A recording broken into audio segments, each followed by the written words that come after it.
Express way पर रात्रे सुरक्षा सामे सवाल। 1033 હેલ્પલાઇન પર 30થી વધુ કોલ છતાં 3 કલાક સુધી મદદ નહીં। હાલોલ નજીક વાહન બગડતા ચાલક મુશ્કેલીમાં મુકાયા। ટોલ વસૂલાત સામે સેવા વ્યવસ્થાને લઈ ઉઠ્યા ગંભીર સવાલો। દિલ્હી મુંબઈ એક્સપ્રેસ વે પર રાત્રિના સમયે મુસાફરી કરતા વાહન ચાલકોની સુરક્ષા અને ઇમરજન્સી સેવા વ્યવસ્થાને લઈને ગંભીર સવાલો ઊભા થયા છે। હાલોલ નજીક એક 4 વ્હીલર બગડી જતા વાહન ચાલકે 1033 હેલ્પલાઇન પર 30થી વધુ વખત કોલ કરવા છતાં સમયસર મદદ ન મળી હોવાનો આક્ષેપ કર્યો છે। મળતી માહિતી મુજબ મહેન્દ્રસિંહ ખુમાનસિંહ પાટણવાડિયા પોતાની 4 વ્હીલ લઈને ગોધરાથી સરભાણ ગામે જઈ રહ્યા હતા। દરમિયાન હાલોલ નજીક દિલ્હી મુંબઈ એક્સપ્રેસ વે પર તેમની ગાડી અચાનક બગડી ગઈ હતી। મુશ્કેલીમાં મુકાયેલા વાહન ચાલકે તાત્કાલિક મદદ મેળવવા માટે 1033 હેલ્પલાઇનનો સંપર્ક કરવાનો પ્રયાસ કર્યો હતો। જો કે 2-3 કલાક સુધી વારંવાર કોલ કરવા છતાં કોઈ જવાબ ન મળ્યો હોવાનો આક્ષેપ છે। આખરે મદદની આશા છોડી વાહન ચાલકને આશરે 150 કિલોમીટર દૂર રહેલા પોતાના ભાઈને સ્થળ પર બોલાવવાની ફરજ પડી હતી। વધુમાં લગભગ 3 કલાક બાદ હાઈવે પેટ્રોલિંગની ગાડી સ્થળ પર પહોંચી હોવા છતાં યોગ્ય સહાય ન મળ્યાનો પણ આક્ષેપ કરવામાં આવ્યો છે। સમગ્ર ઘટનાના પેટ્રોલિંગ કર્મચારીઓ સાથેના સંવાદના વિડીયો પણ વાહન ચાલકે મોબાઈલમાં રેકોર્ડ કર્યા હોવાનું જાણવા મળે છે। ઘટનાને પગલે સવાલ એ ઉઠી રહ્યો છે કે જો એક્સપ્રેસ વે પર વાહન બગડ્યા બાદ 1033 જેવી ઇમરજન્સી હેલ્પલાઇન પર 30થી વધુ કોલ કર્યા પછી પણ સમયસર મદદ ન મળે તો આવી હેલ્પલાઇનની અસરકારકતા શું?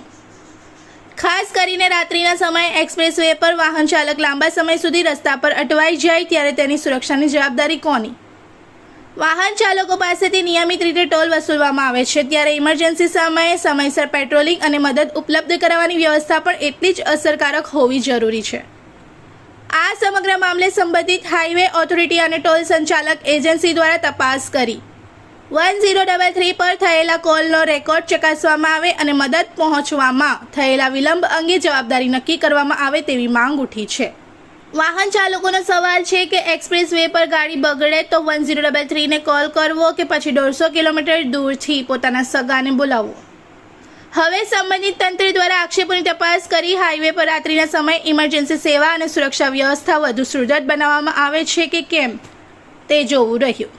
મારી ગાડી 6:30 વાગ્યાની બગડી છે।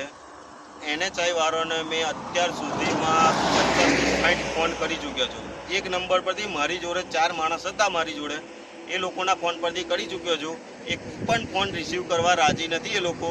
ત્યાર પછી મેં મારા ભાઈને ફોન કર્યો, એ 150 કિલોમીટર દૂરથી અહીંયા મારી મદદ માટે આવી ગયો છે, તો પણ હજુ NHI વાળા હજુ પણ એક પણ કોલ રિસીવ કરવા રાજી નથી।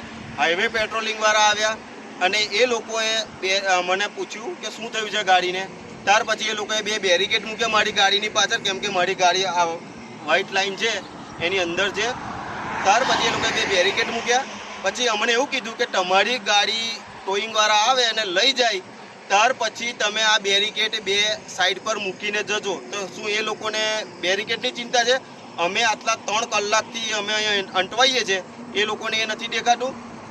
અમે 3 કલાકથી અટવાઈએ છીએ, અમારી પાસે પાણી નહોતું, કશું નહોતું, તો પણ આ લોકો કોઈ કોલ રિસીવ કરવા રાજી નથી અને કશું છે નહીં। મેં મારા ભાઈને 150 કિલોમીટર દૂરથી ઘરે બોલાવ્યો અહીંયા મારે મદદ માટે, એ એની પહેલાં આવી ગયો।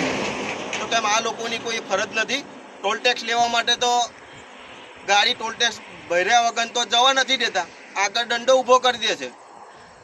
તો એ કેમ નથી દેખાતું એ લોકોને કે આવી રીતને પેસેન્જર તમારે જે ટોલ ટેક્સ આપે છે એ લોકોની કેમ મદદમાં આવવાની તમારી ફરજ નથી?